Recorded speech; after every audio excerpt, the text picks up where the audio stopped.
Shalom sahabat RYC, kembali lagi kita dalam ibadah RYC pada hari ini. Kita boleh bersyukur walaupun kita berada di rumah masing-masing, kita boleh tetap rasakan hadirat Tuhan. Kita mau sama-sama dibentuk oleh firman yang akan disampaikan. Kita sama-sama memuji Tuhan. Mari kita siapkan segenap hati, kita mau memuji dan menyembah Tuhan pada hari ini.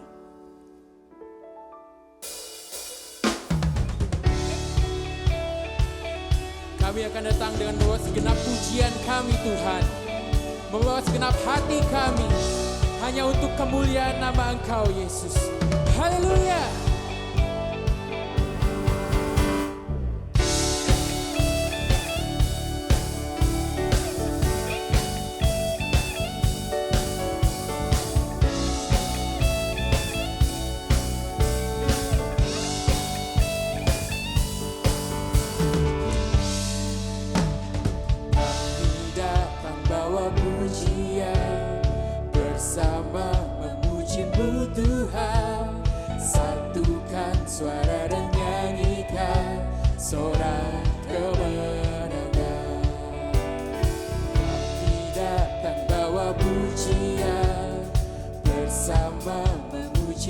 Kita satukan suara dan nyanyikan sorak kemenangan.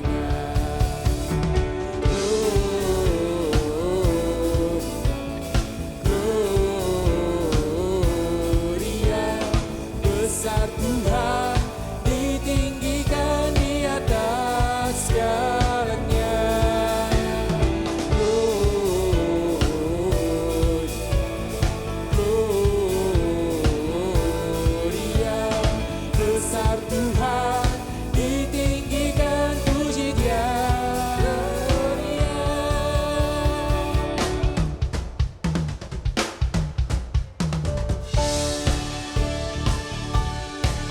Kita mau lebih sungguh lagi memuji Tuhan.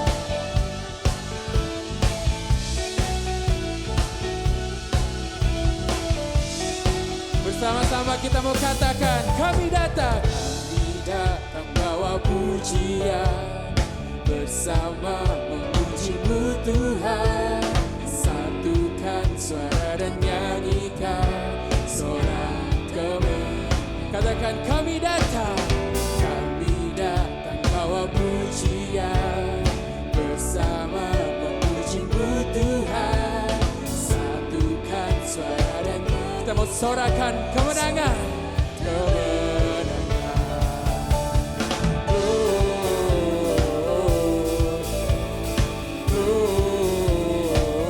Gloria, besar Tuhan, ditinggikan di atas segalanya.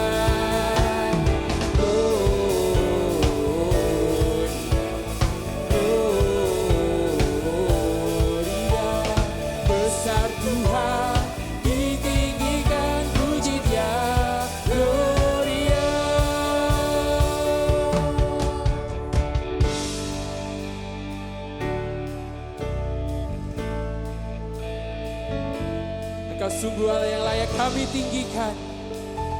Engkau sungguh Allah yang kami sembah. Terima kasih Tuhan. Kami boleh memiliki Allah yang luar biasa. Kasih-Mu sungguh besar bagi kami.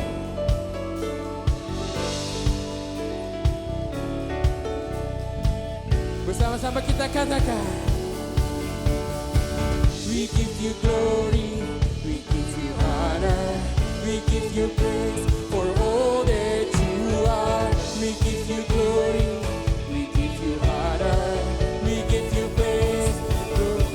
Gloria, we give you glory, we give you honor, we give you praise for all that you are.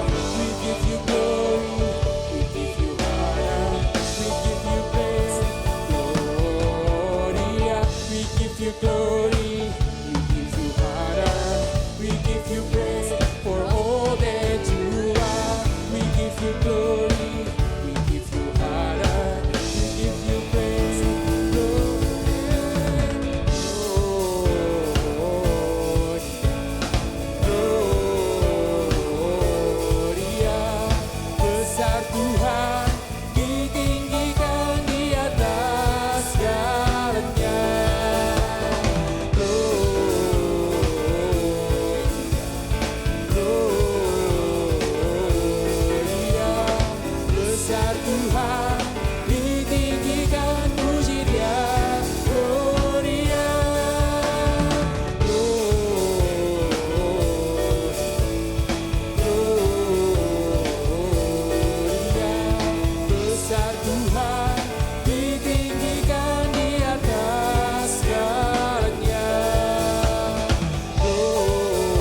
hati kita.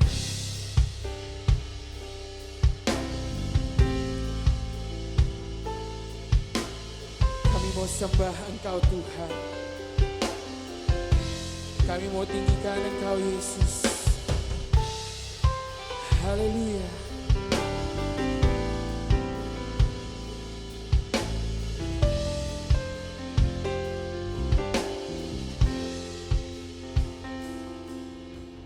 Agung, ajaib dan perkasa,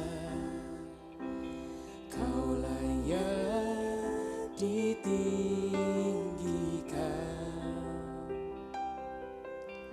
Suci, kudus tak bercela, Kau juru selamat dunia.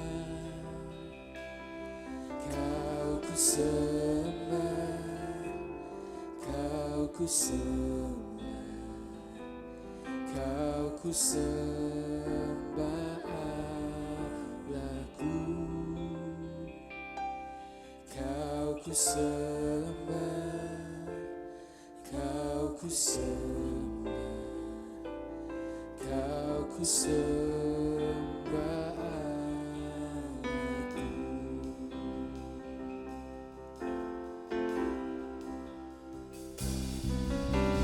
Raja atas segala bangsa,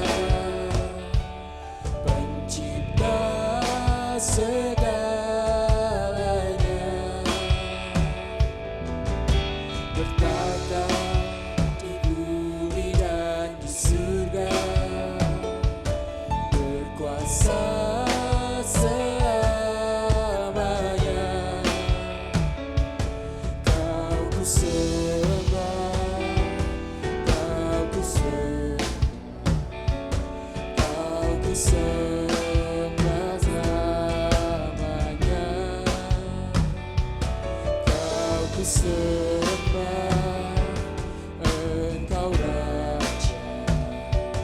Kau ku sembah selamanya. Katakan haleluya. Haleluya, haleluya, haleluya,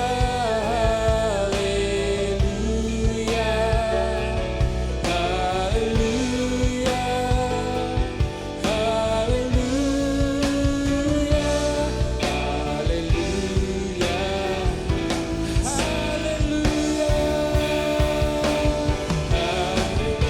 Yes, Lord.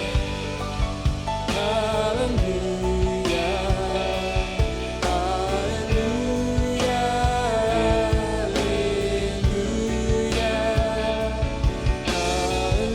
haleluya, haleluya, haleluya, ku sembah.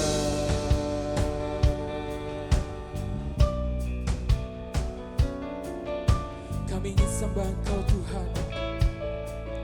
Hanya Engkau Allah yang layak kami sembah. Engkau Allah yang layak kami tinggikan. Engkau Raja di atas segala raja. Kami ingin sembah Engkau Tuhan. Haleluya.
sembah Engkau Tuhan, layak kami tinggikan Engkau.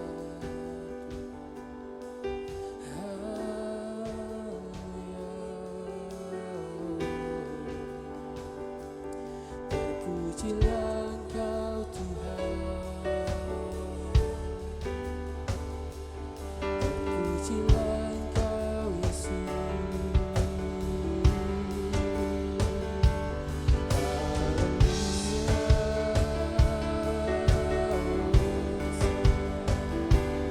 Kami bawa hati kami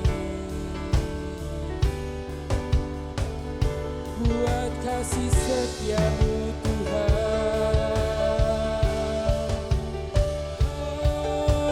Haleluya, haleluya,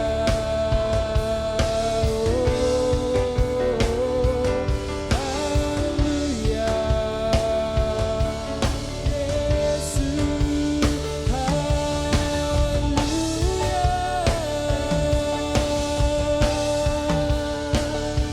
layak kami sembah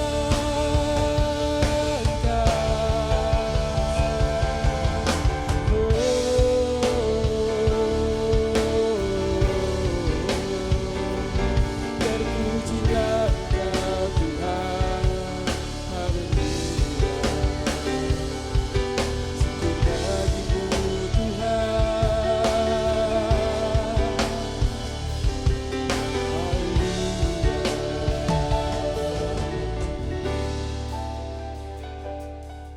Terima kasih Tuhan.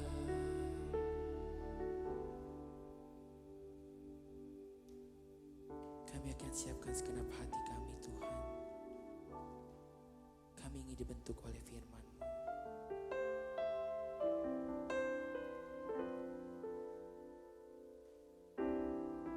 Biar pujian ini tulus dari setiap hati kami Tuhan. Kami bawa dan kami persembahkan ke hadirat-Mu. Haleluya.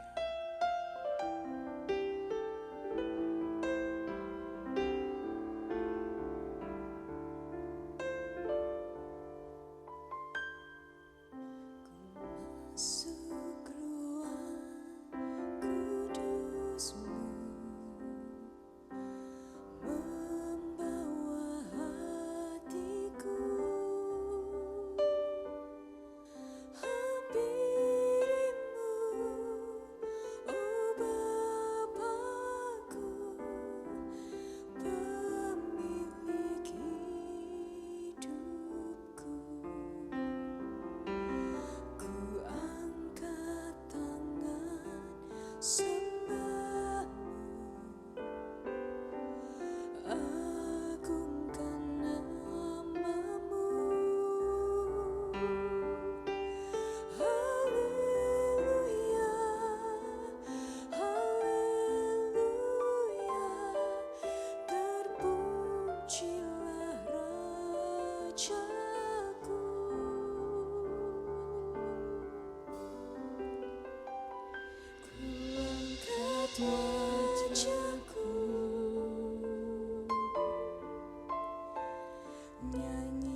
Ku curahkan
agungkan namamu. Haleluya, haleluya, terpujilah Rajaku.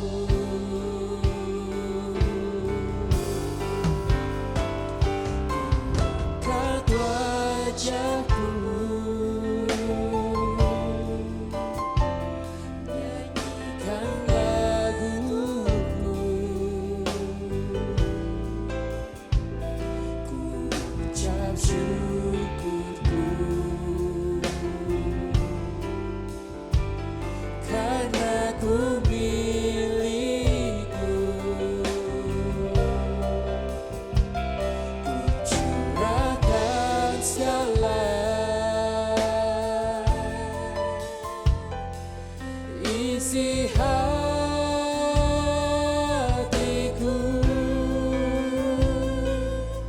sungguh nyatanya bagiku. Kami angkat wajah kami Tuhan, angkat wajahku, kami nyanyikan lagu kami Tuhan.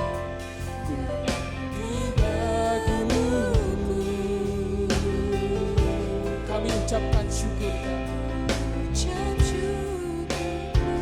karena kami milik-Mu Tuhan, karena ku milik-Mu. Curahkan segala isi hatiku,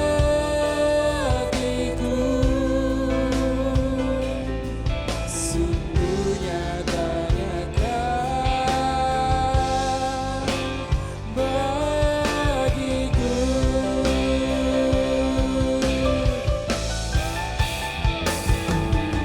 Angkat wajahku, kami angkat wajah kami Tuhan. Kami nyanyikan lagu ini Tuhan, tulus dari hati kami Tuhan, karena Engkau milik kami, karena ku milik-Mu.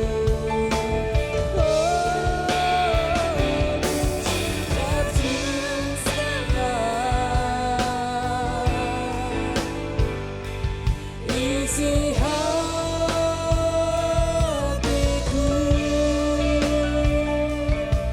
sungguh nyatanya Kau Tuhan, sungguh nyatanya sungguh nyatanya bagiku.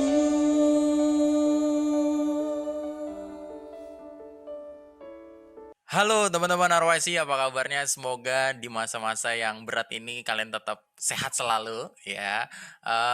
Hari ini bersama Elvis, juga dengan Om Sutopo. Sudah ada Om Sutopo di sini yang akan membagikan firman yang ini menurut aku ya Om ya. Ini apa ya? Landasan anak-anak atau orang-orang Kristen supaya bisa mengenal apa ya, supaya sah atau biasanya supaya afdol bilang menjadi orang Kristen.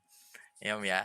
Karena hari ini kelihatannya materinya berat dan wah membosankan gitu. Tapi enggak, tapi udah ngeliat materinya sedikit dan ini kayaknya seru banget ya. Oke, teman-teman, kita sebelum mulai, Om Topo sebelum membagikan sharingnya, Om Topo silakan memimpin kita dalam doa. Oke, silakan Om. Mari teman-teman RWC kita satu di dalam doa. Bapa di dalam surga, kami mengucap syukur. Engkau urapi setiap kami, Engkau pimpin setiap kami, Engkau arahkan mata hati kami hanya untuk menerima sebagian dari firman-Mu yang akan kami pelajari pada saat ini. Bapa di dalam surga, ini kami bentuk dan pimpin kami, karena kami benar-benar merindukan tuntunan dan perlindungan dari tangan-Mu.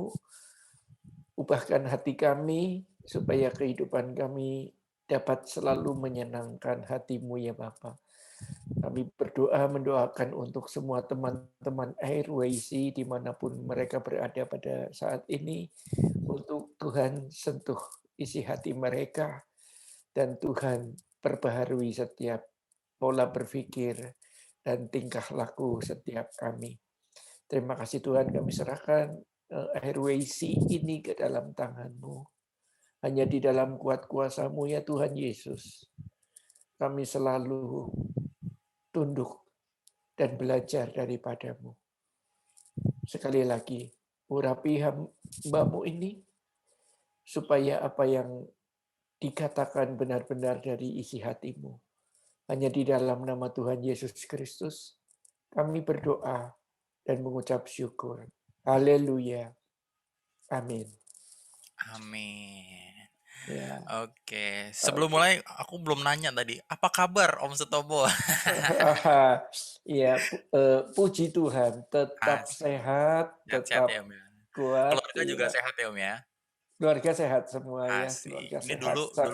dulu aku sering lihat Om Topo ini di ibadah SK tuh biasanya. Om Topo nih biasanya duduk di belakang bareng-bareng anak-anak muda. Iya Iya, di benar-benar. Gajah Mada Om ya. Iya Aku suka benar. lihat Oh Om. iya benar. Oke, hari ini Om Setopo akan bahas apa sih Om?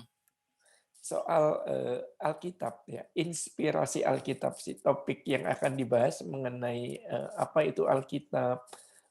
Banyak sekali kan dari kita pegang Alkitab tapi mungkin nggak tahu dari mana ini firman-firman ini hadirnya dari mana. Ini bukan belajar sejarah sih, tetapi Hmm, belajar dari yang lebih jauh lagi dari sejarah Alkitab, yaitu asal muasal firman-firman di dalam Alkitab itu dari mana. wow, seru banget. Iya, Oke, apa iya. belum berlama-lama, silakan Om Topo. Oke, baik.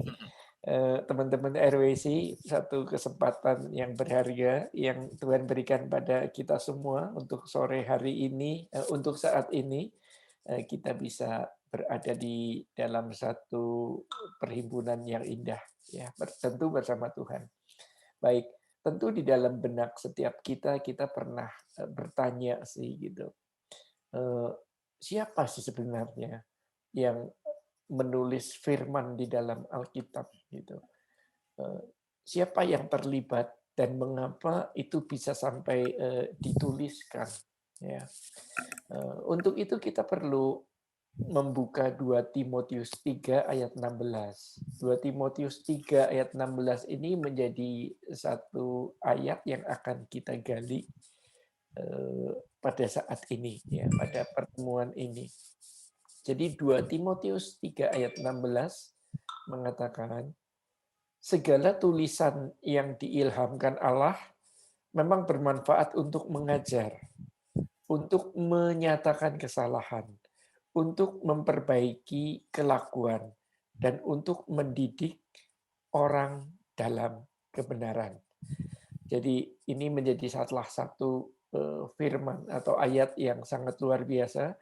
Dari sinilah kita bisa meneliti, merekonstruksi kembali siapa sebenarnya ya yang bisa menuliskan yang diilhamkan Allah. Jadi kalau bicara sesuatu pewahyuan, tentu Allah tidak mewahyukan firman-Nya kepada sembarangan orang. Dan Allah pasti telah memilih orang-orang yang tepat untuk bisa menuliskan apa yang ada di dalam dirinya, apa yang ada di dalam diri Allah itu sendiri. Jadi kehidupan kekristenan itu tidak dapat dipisahkan dari sebuah kitab suci yang bernama Alkitab. Ya. Alkitab menjadi dasar pengajaran dan pertumbuhan iman Kristen. Untuk itu, kita perlu mengetahui bagaimana penulisan Alkitab dapat terjadi, sehingga kita dapat mempercayai bahwa Alkitab adalah firman Allah. memang Alkitab adalah firman Allah, ya. Tetapi tidak berasal atau berlangsung secara mistis yang datang dari langit gitu, langsung dari langit bleb lalu ditulis oleh tangan manusia yang hadir pada waktu tertentu di tempat tertentu dalam kebudayaan tertentu, ya. Jadi Alkitab itu tidak mistis, tetapi memang ia ditulis hadir kepada manusia yang dipilih Tuhan, ya, di waktu tertentu, di tempat tertentu, di dalam kebudayaan tertentu. Artinya gini, dari Kejadian sampai Wahyu itu jenjang waktunya itu begitu, rentang waktunya itu begitu panjang, ya, ribuan tahun, dan penulisnya pun itu hadir di tempat-tempat tertentu, tempat-tempat masing-masing dengan kebudayaan yang tentu berbeda pula gitu ya. Maka kita tidak heran jika kalimat-kalimat di dalam Alkitab mengandung unsur-unsur manusiawi. Karena memang yang menulis manusia, yang diilhami, yang mendapat pewahyuan, yang dipilih oleh Allah dalam waktu tertentu tadi, di tempat tertentu dan dalam kebudayaan tertentu. Jadi manusia ini menulis dengan menggunakan bahasa di zamannya, dengan menggunakan struktur kalimat di zamannya. Ya. Namun adanya unsur manusia itu bukan berarti mengurangi kewibawaan Allah sebagai kewibawaan Alkitab sebagai firman Allah. Jadi keterlibatan manusia tidak mengurangi kewibawaan Alkitab sebagai firman Allah, sebab Allah dapat bekerja dalam kehidupan manusia. Nah, jadi meskipun Alkitab ditulis oleh manusia dan ditulis oleh manusia, tentu penulis Alkitab itu bukan orang sembarangan. Ya. Dan sebagian besar para penulis Alkitab itu adalah para saksi mata yang memiliki pengalaman berjalan dengan Tuhan. Seperti kita tahu ada Paulus, Yohanes, ada Petrus, ada Daud, Musa, dan lain-lainnya. Nah, orang-orang yang disebut tadi ini adalah orang-orang yang disebut dengan para saksi mata. Mereka mengalami persinggungan batiniah dengan Tuhan yang sangat luar biasa. Sebenarnya kita bisa mulai membayangkan apabila kita bersekutu dekat dengan Tuhan. Kita bisa melihat setiap firman yang ditulis di dalam Alkitab memberikan panduan atau mercusuar untuk menuntun jalan hidup kita. Kita bisa punya perasaan, ya, manusia batiniah kita bisa bangkit ketika membaca Alkitab. Ya, ketika kita benar-benar menjadi saksi mata rohani bahwa kehadiran Kristus yang dituliskan di dalam Alkitab itu adalah satu tulisan, bukan kisah, tetapi lebih dari kisah nyata. Karena firman itu bukan sekedar kisah. Jadi kisah nyata yang sangat dalam itu ya kurang lebih itulah firman. Jadi mengartikan firman ini melibatkan tubuh, jiwa, dan roh manusia. Maka untuk supaya kita bisa yakin bahwa tulisan orang-orang itu adalah firman Allah, itu artinya kita harus punya iman dan percaya, ya, sangat mempercayai bahwa tulisan mereka adalah firman Allah. Karena tadi persinggungan yang sangat dekat dari para tokoh-tokoh Alkitab. Selain harus mempercayai firman-Nya, kita juga tadi percaya kepada tokoh-tokohnya, dan kita juga percaya Allah turut bekerja dalam memberikan ilham. Jadi begini, firman yang dituliskan oleh manusia memang diilhamkan ya dari Allah itu sendiri, dan Allah turut bekerja. Itu faktor yang kita tidak boleh abaikan. Ya, jadi melalui tuntunan Roh Kudus, para penulis Alkitab itu memiliki hubungan dengan Allah. Makanya tadi dalam waktu yang rentang waktu yang sama, rentang waktu yang berbeda, yang sangat panjang, tetapi mereka bisa memiliki kesatuan tema. Jadi ini bukti ilham. Jadi ketika diilhamkan kepada Musa sampai kepada Paulus, ada rentang waktu yang jauh, tetapi temanya bisa memiliki kesatuan tema, yaitu isunya bagaimana Allah merancangkan keselamatan kepada manusia. Jadi ini dahsyatnya Alkitab, dari kitab Kejadian sampai Wahyu. Ya. Tulisan mereka tidak pernah bertentangan satu dengan lainnya. Ya. Saling mendukung bahkan satu dengan yang lainnya. Jadi hal ini membuktikan, ya, terbukti bahwa kitab Kejadian sampai kitab Wahyu memberikan sebuah tema yang sama. Ya. Tadi rencana keselamatan Allah atas umat manusia. Dan yang begitu unik, ya, yang bisa menggetarkan kita gitu. Itu zamannya tuh sudah beda banget, budayanya beda banget, orangnya beda banget, rentang usia yang penulis yang satu dengan yang lain cukup jauh. Bisa jadi penulis A sudah meninggal, lalu penulis B menulis, dan itu menjadi salah satu hal yang begitu sulit untuk kita pahami apabila kita hanya menggunakan alam pikiran kita. Ya, jadi betapa dahsyatnya Alkitab yang ditulis dalam kurun tahun yang berbeda-beda, tetapi tidak berseberangan antara ayat yang satu dengan ayat yang lain.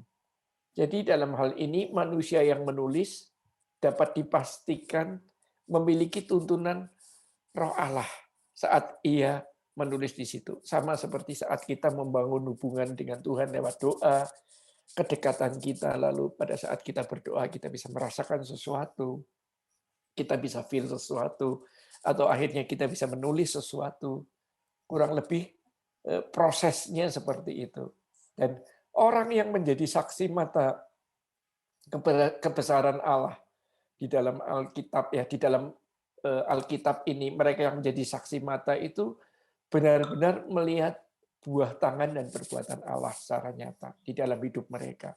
Mereka bukan saja saksi sejarah, mereka melainkan saksi-saksi Allah yang dipakai sepanjang zaman. Nah, hebatnya Alkitab itu, Alkitab selalu up to date dengan perubahan zaman. Nah, tentu di dalam menulis Alkitab akhirnya orang menyelidiki, karena dasar dari 2 Timotius 3 ayat 16 tadi, segala tulisan yang diilhamkan Allah. Jadi mulailah mereka merekonstruksi, para ahli ini meneliti, selain para tokoh, mereka melihat gitu apa yang menyebabkan Alkitab berbeda, ya, yang ditulis dalam kurun waktu yang berbeda. Ternyata ada inspirasi. Ya. Mereka membaginya menjadi 6 inspirasi, ya, jenis dari cara inspirasi Alkitab. Ya. Pertama, inspirasi natural. Inspirasi natural itu pengarang manusia diinspirasi oleh Allah, sama halnya seperti seorang penyair mendapat ilham untuk menulis syair, ya, melalui peristiwa atau kondisi natural tertentu. Jadi pengalamannya tidak mistis, pengalaman yang sangat realistis, sangat natural, lalu pengarang ini diinspirasi oleh Allah. Yang kedua, mulai masuk lebih dalam, inspirasi spiritual. Penulis, ya, yang diinspirasi oleh Allah, seperti halnya orang Kristen sekarang, diinspirasi oleh Allah melalui pelayanan Roh Kudus. Ya, ini mulai jadi ada inspirasi secara transenden, ya, secara hubungan manusia dengan Allah, ya, yang adikodrati itu. Lalu yang ketiga ada inspirasi parsial. Sebagian Alkitab diinspirasi oleh Allah khususnya dalam hal-hal rohani. Tetapi hal-hal yang bersifat sejarah, ilmiah, atau hal-hal non-rohani lain tidak diinspirasi. Jadi sebagian, terutama inspirasi yang dari Allah itu sendiri, ya, dalam hal-hal rohani, maka disebut inspirasi parsial. Yang keempat, inspirasi konseptual. Ya. Ini diambil dari tulisan Dr. Peter S. Wong ya, tentang doktrin Alkitab untuk pembaca masa kini, mengatakan inspirasi konseptual, Allah menginspirasi pengarang manusia dengan konsep-konsep umum, tetapi perkataan dan rinciannya dituliskan oleh pengarang sendiri. Jadi ini yang terlibat, bahwa Alkitab itu firman Allah, tetapi karena manusia yang menulis, maka bahasa-bahasanya pun bahasa-bahasa manusia. Namun bukan berarti itu tidak menjadi tidak agung. Bahasa manusia itu tetap agung, gitu ya. Bahasa yang ditulis oleh manusia, oleh para saksi mata yang bersinggungan langsung dengan Allah, itu adalah bahasa sehari-hari manusia, tetapi keagungannya menjadi sangat luar biasa. Disinilah keunikan Alkitab. Ya. Lalu inspirasi penuh yang kelima. Allah menginspirasi penulis melalui kata demi kata, sangat detail, ya, menuntun secara penuh, ya, seperti pemilihan kata, tenses, ya, susunan kalimat, dan lain sebagainya yang ada di dalam kaidah-kaidah menulis sesuatu esai atau tulisan yang panjang. Jadi Allah menginspirasi secara penuh. Yang terakhir, inspirasi yang keenam, ini sebenarnya satu pengalaman yang sangat-sangat jarang, tapi memang ada ya di dalam Alkitab, yaitu yang keenam, didikte oleh Allah. Penulis hanya menuliskan saja apa yang didengar dari apa yang dikatakan oleh Allah. Ini tahapan yang sangat luar biasa, bahwa penulis bukan kayak berkhayal, tetapi dalam satu keadaan kerohanian yang sangat tinggi, dia bisa mendengarkan suara dari Allah, dan dia hanya menulis ketika dia mendengar suara Allah. Nah, itulah 6 cara ya, yang diyakini, diteliti oleh para peneliti, bahwa tulisan di dalam Alkitab itu menggunakan 6 kaidah ini, Elvis. Tentu ini menjadi hal yang kita takjub ya, bahwa ternyata firman Allah ini bukan sembarangan ditulis, atau bukan satu kisah-kisah budaya yang ditulis dan dibukukan, dan itu menjadi dongeng yang dibukukan yang disebut dengan Alkitab. Alkitab bukan buku dongeng. Alkitab itu buku panduan manusia di bumi ini untuk bisa mengenal dan melihat surga. Alkitab ini sebuah buku yang berisi tentang bagaimana manusia dituntun Allah melalui firman untuk memperoleh keselamatan, berdamai dengan Bapa. Itu semua rujukan di dalam Alkitab, bagaimana Allah memimpin bangsa Israel keluar, itu tujuannya Allah ingin menyelamatkan umat manusia. Nah, kita pun walaupun hidup di zaman ini, ketika kita mengalami berbagai peristiwa, berbagai masalah, Alkitab itu sumber jawaban. Karena Alkitab tidak hanya berbicara menyelesaikan masalah-masalah duniawi, tetapi Alkitab sekali lagi mengajak setiap kita untuk punya fokus setelah hidup ini, apa yang harus dilakukan oleh manusia yang diciptakan Allah itu kekal. Jadi dengan kita memahami ini, maka 70-80 tahun kesempatan hidup ini menjadi sangat luar biasa apabila para teman-teman RWC yang masih di bawah 40 tahun, 30 tahun, masih punya kesempatan untuk sangat berkualitas menjadi orang-orang yang bukan hanya bisa membaca, tetapi merepresentasikan firman Tuhan yang ia baca di Alkitab. Sekali lagi, saya sendiri pun kalau diberi kesempatan bisa ganti kulit kayak ular jadi muda gitu, saya mau gitu. Muda kembali, cuman sayang saya yang diganti cuman rambutnya aja nih, Fis. Oke. Jadi Tapi spiritnya yang saya akhirnya dapat. Saya sampai Hmm. bersyukur gini, "Oh, Tuhan, thank you banget loh," gitu. Aku memang sudah tidak bisa muda lagi secara daging, tapi jiwanya bisa dibuat menjadi muda. Wow. Berjiwa muda gitu Ya, loh. ya. Jadi itu yang paling penting. Nah, teman-teman RWC yang muda, jiwanya harus berjiwa firman Allah. Harus punya jiwa seperti Kristus, berspirit gitu loh, berjiwa dan berkerohanian seperti yang firman Tuhan inginkan. Nah, ini kan ketika kita memahami ini, Alkitab tanpa dibuka pun seharusnya bisa menimbulkan getar di dalam diri setiap kita. Bahwa kita memegang sesuatu panduan ya. Bible itu saya pernah membaca, ada tulisan Bible gitu, Bible gitu, Basic Instruction Before Leaving Earth. Nah, iya. Iya, saya pernah baca itu gitu. Dan Oke. saya tertegun gitu. Oh, iya nih ya, Basic Instruction Before Leaving Earth gitu. Pas dibuka memang iya, tetapi ternyata bukan Before Leaving Earth karena eh, di dalam Alkitab juga bicara soal hidup di kehidupan kemudian. Nah, ini yang disebut ilham atau inspirasi. Tidak mungkin manusia yang otaknya terbatas bisa menulis di rumah Bapa banyak tempat. Ada rancangan-rancangan yang secara eh, realistis masih sulit dicapai. Tetapi kenapa penulis ini bisa menulis dengan detail bahwa ada kehidupan setelah kita hidup di dunia ini atau ada kehidupan setelah kematian, ada kekekalan. Ya, itulah di situ betapa agungnya Roh Kudus. Untuk itu supaya lebih dalam lagi, kalau tadi kan dasar-dasar sistematika ya kenapa Alkitab secara global dijelaskan melalui penjelasan tadi.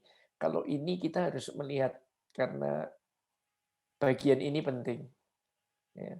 Segala tulisan yang diilhamkan Allah, 2 Timotius 3 ayat 16, memang bermanfaat untuk mengajar.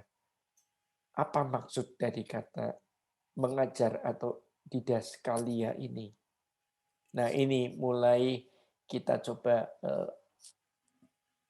lebih menghayati 2 Timotius 3 ayat 16 ini. Jadi di sini dikatakan mengajar artinya firman Allah berfungsi untuk mengajarkan doktrin atau ajaran Kristen sebagai dasar pertumbuhan iman kita semua. Alkitab memiliki kuasa ya, untuk mendewasakan iman, sehingga dapat digunakan untuk mengajar jemaat Kristen. Kita tahu bahwa dasar iman adalah perbuatan. Ada tanggung jawab manusia.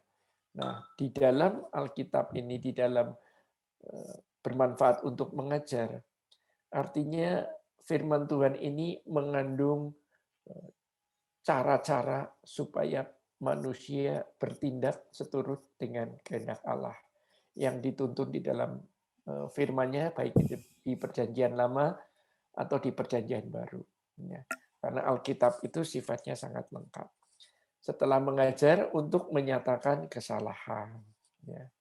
Menyatakan kesalahan yang dimaksud di dalam Ibrani 4 ayat 12 dikatakan bahwa sebab firman Allah hidup dan kuat dan lebih tajam daripada pedang bermata dua manapun.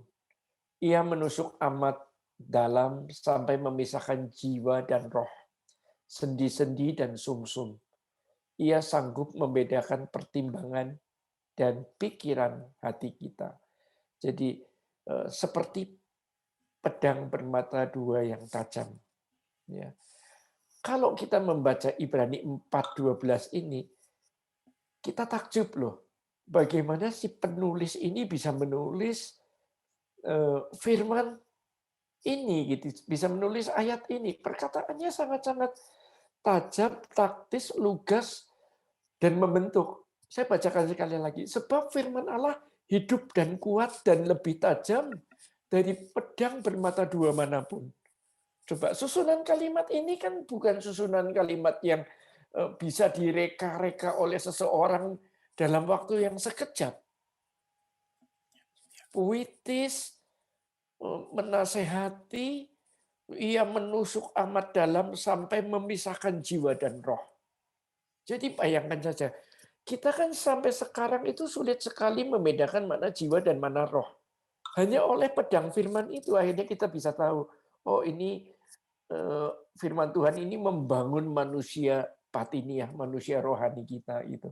Nah, cara menjelaskan ini yang dijelaskan oleh penulis Ibrani ini menjadi sangat luar biasa gitu, ya. Lalu dikatakan setelah bermanfaat untuk mengajar, menyatakan kesalahan, untuk memperbaiki kelakuan. Nah, ini di sini ada kata memperbaiki kelakuan. Ya.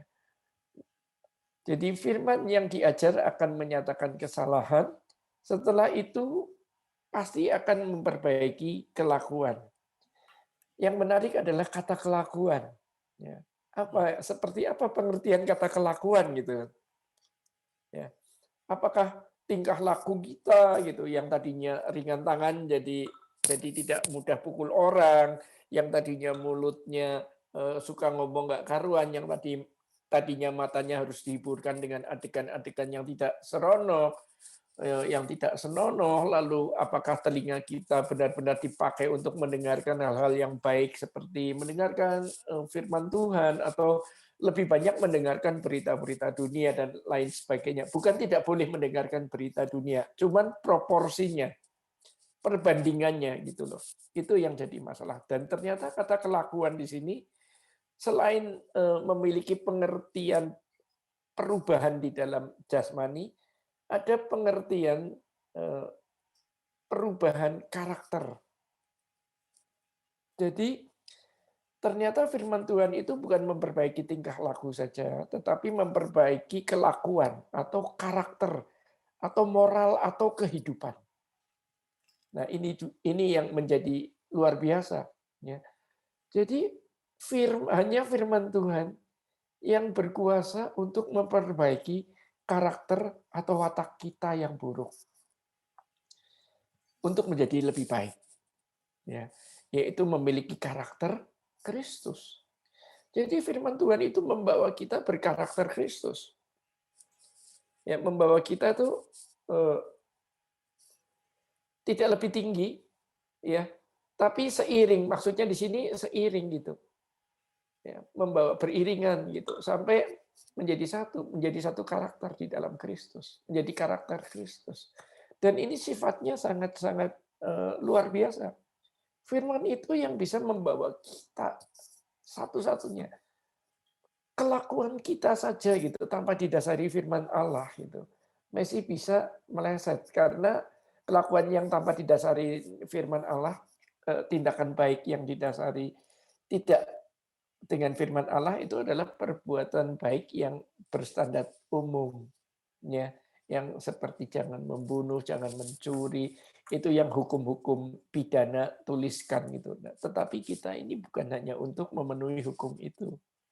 Nah, ini firman menuntun supaya kita memahami itu, dan mendidik dalam kebenaran ini menjadi satu highlight, ya, bahasan kita yang terakhir, ya. Jadi di dalam 2 Timotius 3:16 dikatakan untuk memperbaiki kelakuan dan untuk mendidik orang dalam kebenaran. Kebenaran, mendidik dalam kebenaran, atau paideia,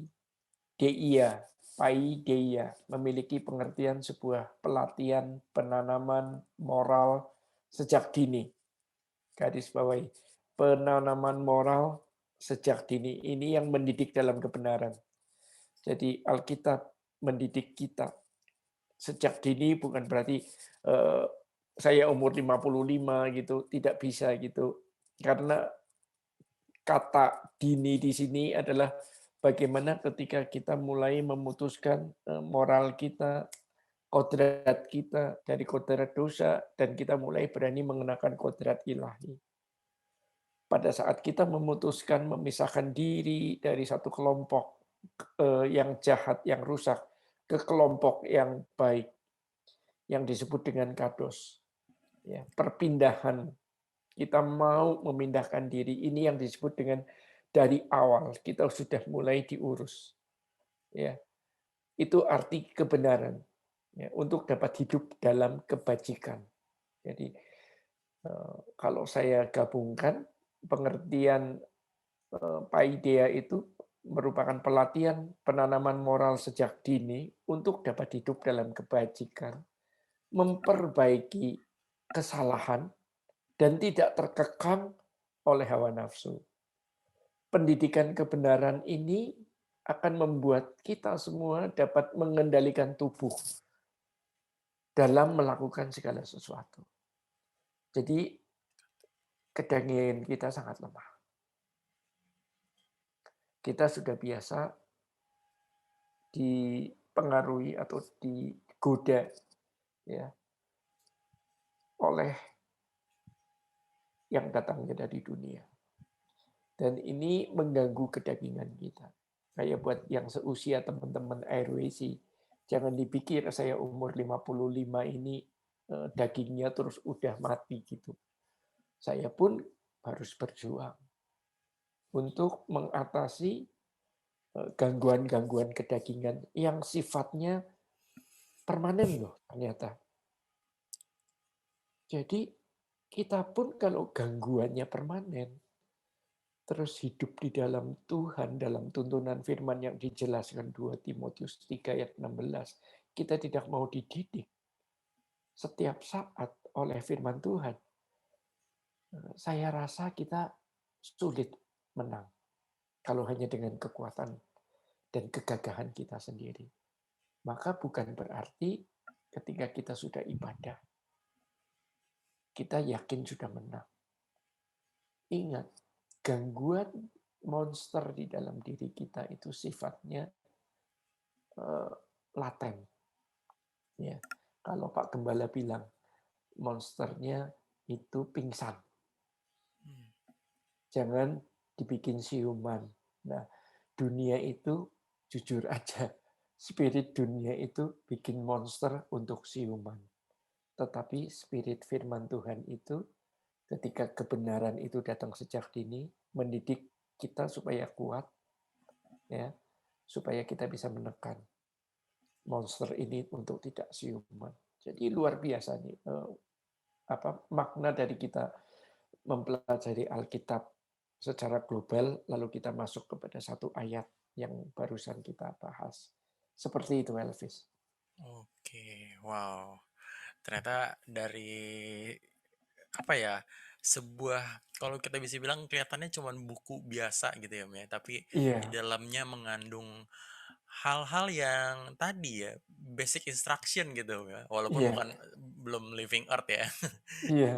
Hmm, hmm, hmm, Dan hmm. dia nulis juga untuk after living earth gitu. Ya betul betul betul betul betul. Jadi gini loh, Bible itu ya ini sebentar.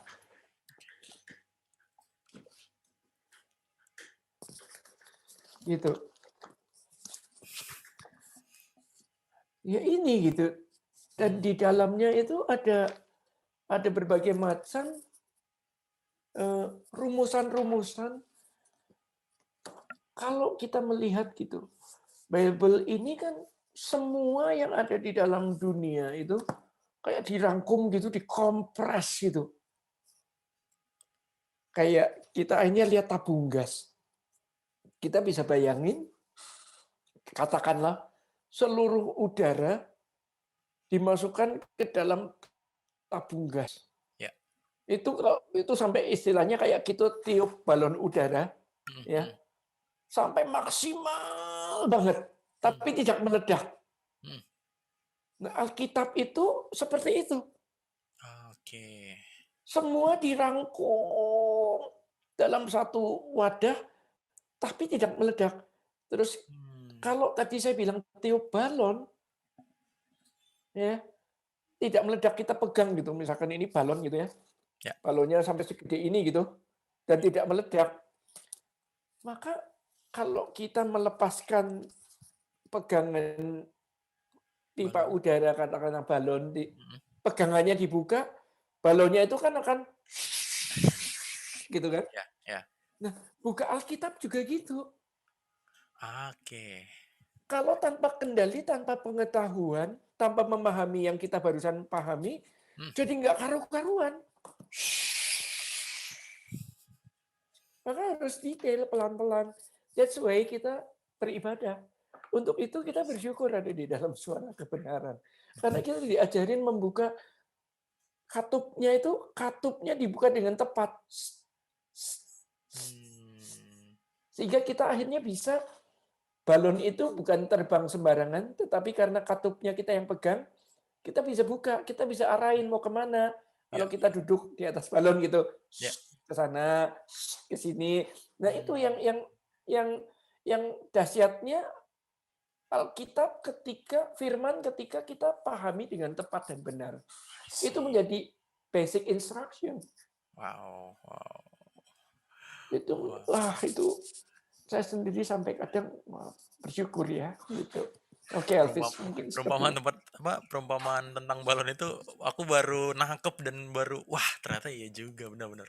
Karena iya, seringkali orang-orang apa ya merasa udah baca Alkitab gitu ya, terus iya, akhirnya nggak karu-karuan bener kata Om nih gitu loh. Kemana-mana iya, pergi. iya, Asal karena asal comot ayat lah, istilah kayak gitu kan. cherry Seringkali kan picking. kayak gitu. Iya. Iya, iya, iya. Jadi Oke, bisa membunuh loh. Sama kayak kita punya tabung gas yang oke. diisi padat banget, walaupun itu besi.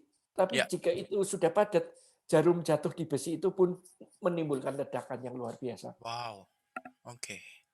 Kalau keadaan sudah maksimum, gas yang ditampung di dalam tabung gas, katakanlah ini, Ya.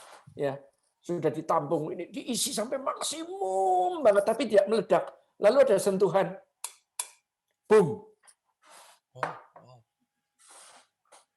Oh, oke. Oke.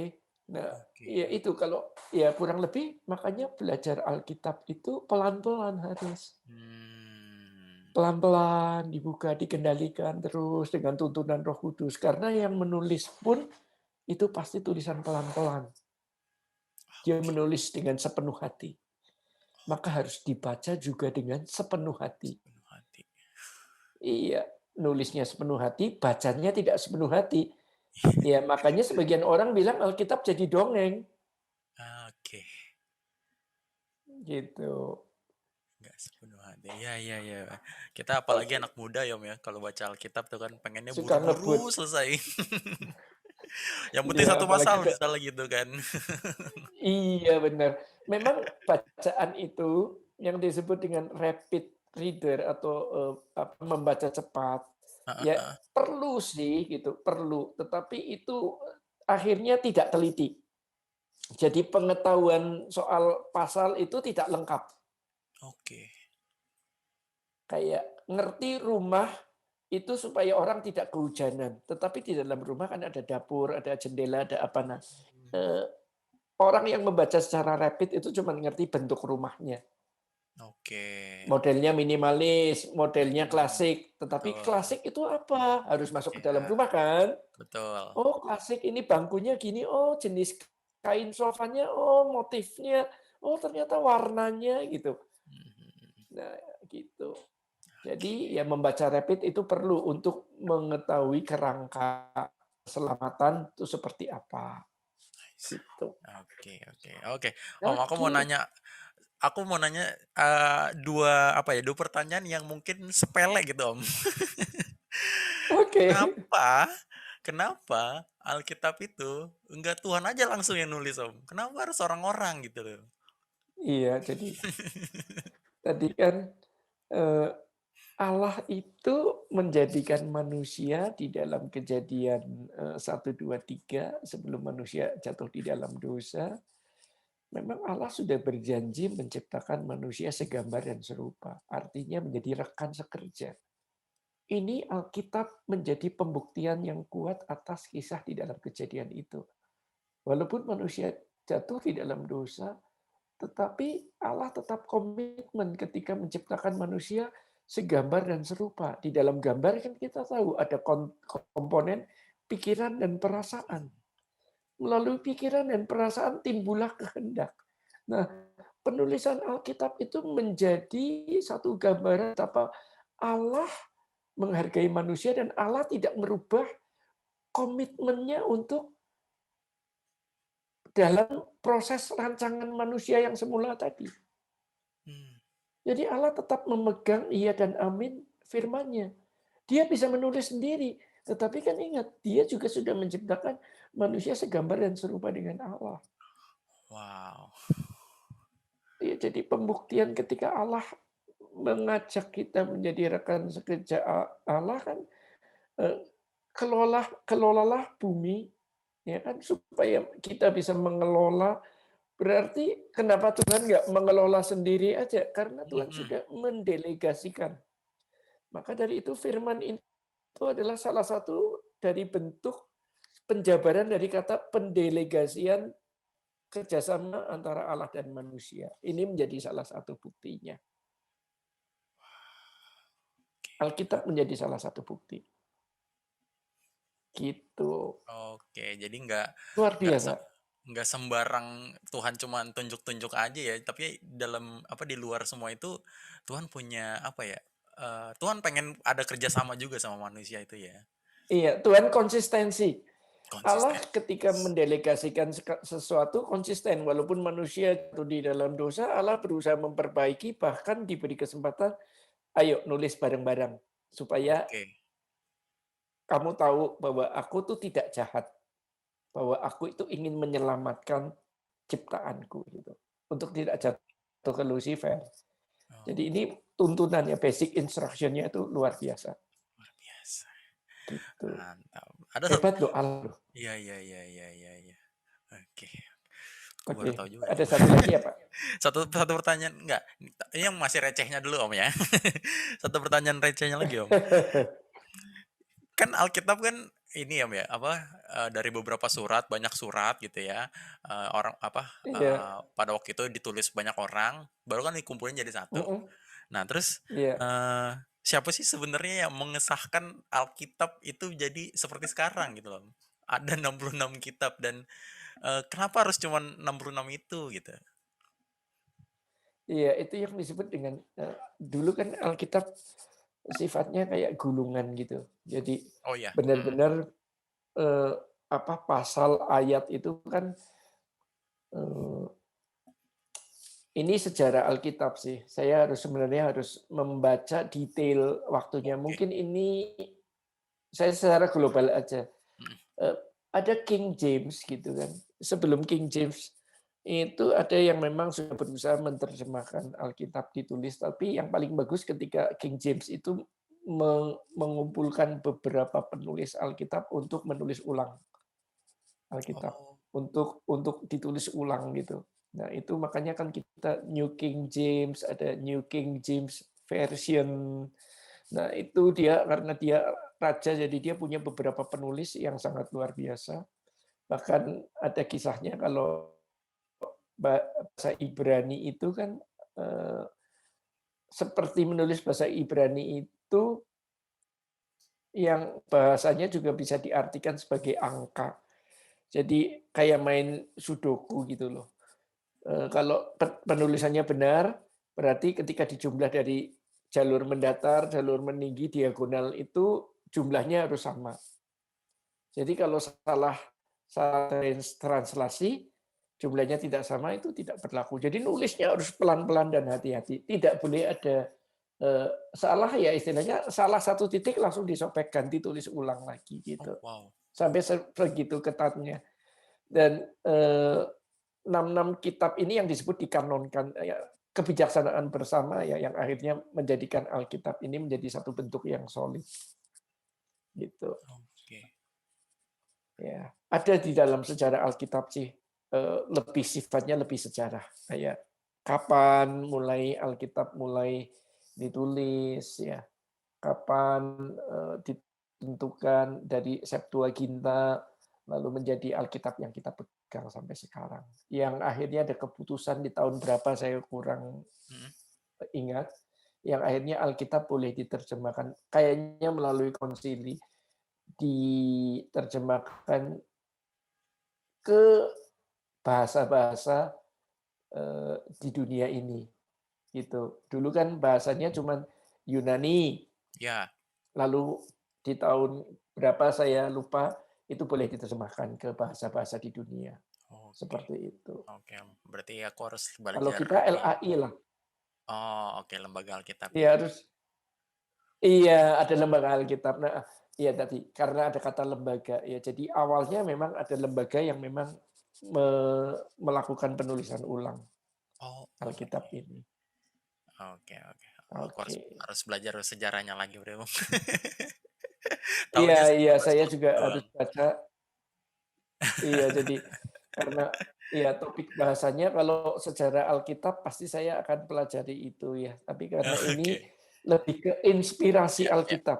Mhm mhm. Siapa sebenarnya yang menginspirasi Alkitab ini? Lebih ke situ sih. Tapi Ya pertanyaan ya. ini baik supaya saya juga belajar. Jadi eh, ya ini menjadi salah satu bagian yang penting juga mengetahui sejarah Alkitab ya. Itu aku tiba-tiba Oke. ada pop up aja di kepala, Om.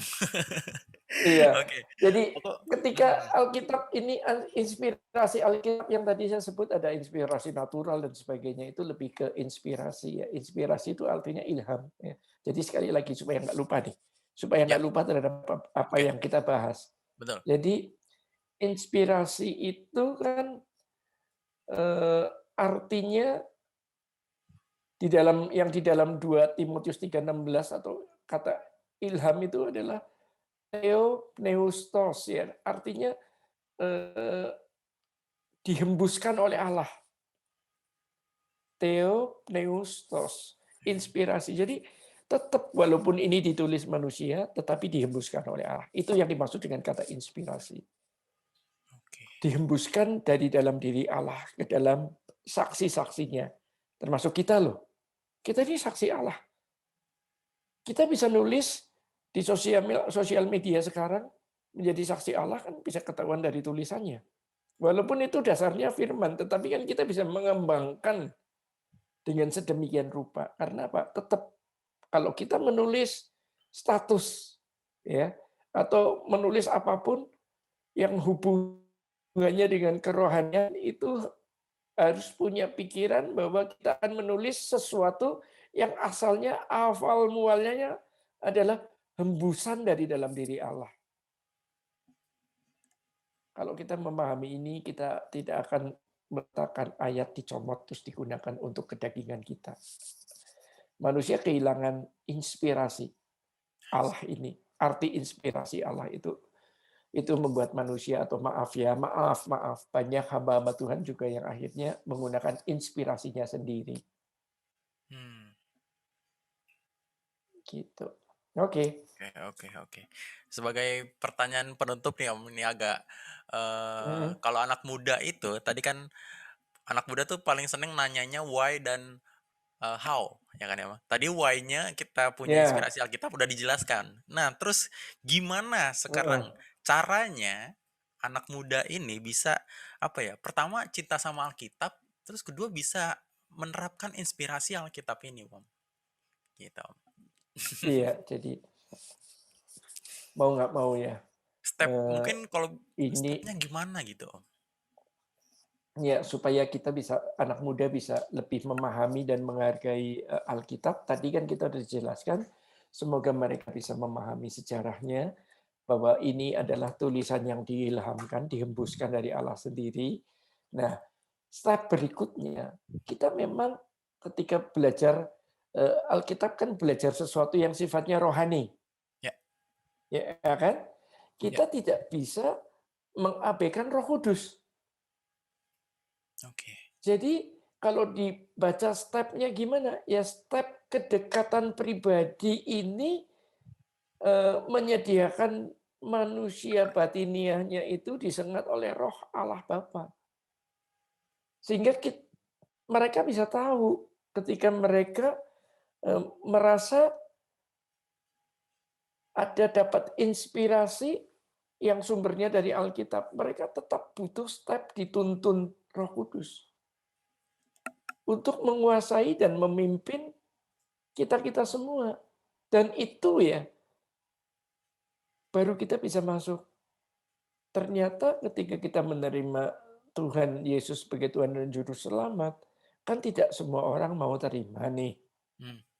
Buat yang mau terima, itu ada yang disebut dengan fasilitas privilege, yaitu Roh Kudus. Nah, ini yang membedakan, maka kita disebut orang percaya. Karena ada faktor Roh Kudus. Nah, faktor Roh Kudus ini cukup sulit dijelaskan dengan kata-kata, tetapi bisa dilihat dari tindakan seseorang yang hidupnya dituntun Roh Kudus atau Roh Allah. Hmm. Jadi tidak ada definisi yang bisa mengartikan bahwa orang yang dituntun Roh Kudus baik, jujur gitu. Itu kan masih ada hukum standar moral. Ya. Tetapi bagaimana kemasan hidupnya sehari-hari. Kayak tadi, bagaimana dia membuka katup tabung gasnya secara tepat. Jadi itu yang saya bisa jelaskan implikasinya. Ya akhirnya teman-teman RWC ketika memahami Alkitab atau memahami firman Tuhan dengan tepat, maka implikasinya teman-teman RWC akan mengalami suatu keadaan yang terkendali dalam arti tidak mudah jatuh di dalam hal-hal yang membuat kita semua jatuh dalam dosa. Itu implikasi nyata. Oke. Itu satu dulu. Tidak mudah jatuh dalam dosa.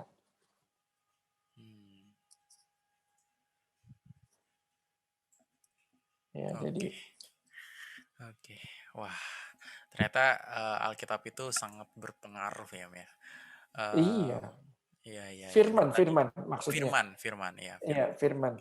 Dan juga stepnya juga nggak bisa dijelaskan secara 1, 2, 3 gitu ya. Tapi dengan Iya. kita mempunyai kepekaan terhadap Roh Kudus, nanti berjalan waktu kita akan dikasih tahu ini ke sini, stepnya ini gitu ya, Om ya. Ya, itu serunya Kristen. Wow. Jadi makanya kan tadi dosa itu laten. Tetapi bukan berarti kita dikuasai dosa. Kita harus dikuasai oleh firman. Nah, itu setiap hari. Nah, itu menjadi salah satu perilaku kita bersama Tuhan itu harus dibangun setiap hari. Oke. Tidak ada kata berhenti. Tidak ada kata. Terus sampai akhirnya enak banget hidupnya. Serius, kalau kita berjalan di dalam terang kasih Kristus. Kerja pun, apapun, kita akan bisa menghargai 70 tahun itu juga menjadi satu kenikmatan untuk bisa kita nikmati hidupnya. Bukan berarti menikmati dunia loh. Ya. Tetapi kita bisa menjalani hidup dengan wajar di mata Tuhan.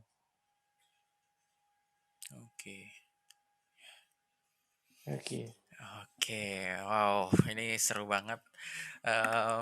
Kelihatannya apa ya, hal yang basi lah atau ini terlalu dasar gitu ya Alkitab gitu. Masa orang Kristen nggak tahu? Tapi setelah dipelajari lebih lagi, kita punya inspirasi Alkitab, kita bisa menerapkan itu dalam diri kita. Kita punya apa ya? Punya kuasa yang hebat juga yang Tuhan berikan kepada kita, Om ya. Iya. Jadi Oke. Kata terakhir dari saya boleh ya? Ya, silakan Om. Aku mau bilang itu tadi. Oke. Jadi semua tulisan dalam Alkitab adalah bersifat ilahi insani. Diilhamkan oleh Allah dan ditulis oleh manusia. Ya. Karena Alkitab adalah inspirasi dari Allah, maka Alkitab memiliki otoritas penuh sebagai firman Allah. Dan manusia yang adalah gambar dan rupa, itu yang dipercayakan Tuhan untuk Tuhan memberikan ilhamnya, untuk Tuhan mendescribe dirinya. Tujuannya keselamatan manusia. Maka Alkitab ini menjadi luar biasa. Kalau buku dongeng 100% manusia. Tetapi Alkitab ilahi insani. Diilhamkan oleh Allah, ditulis oleh manusia. Dan Roh Kudus yang menuntun setiap pembacanya.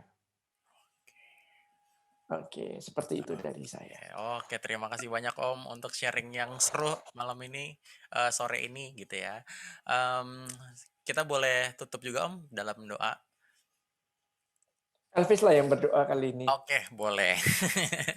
Oke, Mari puji kita Tuhan. tutup dalam doa.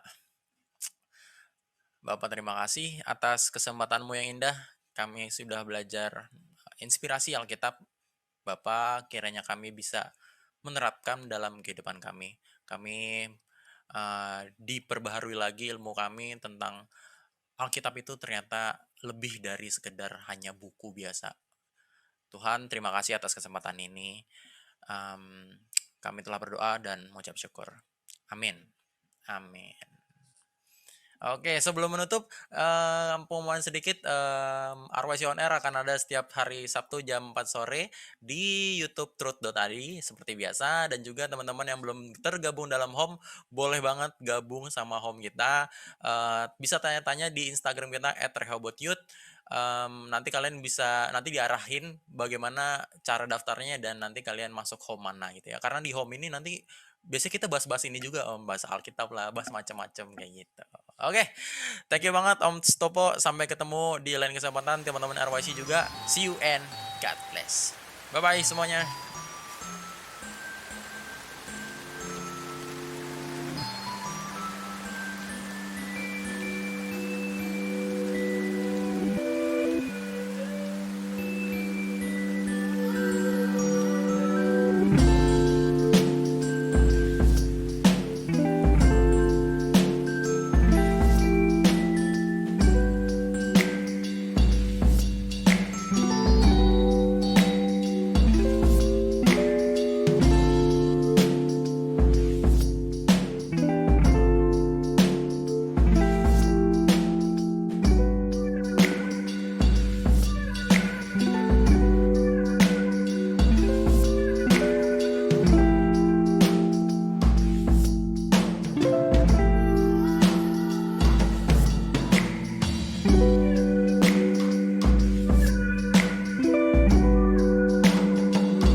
Thank you.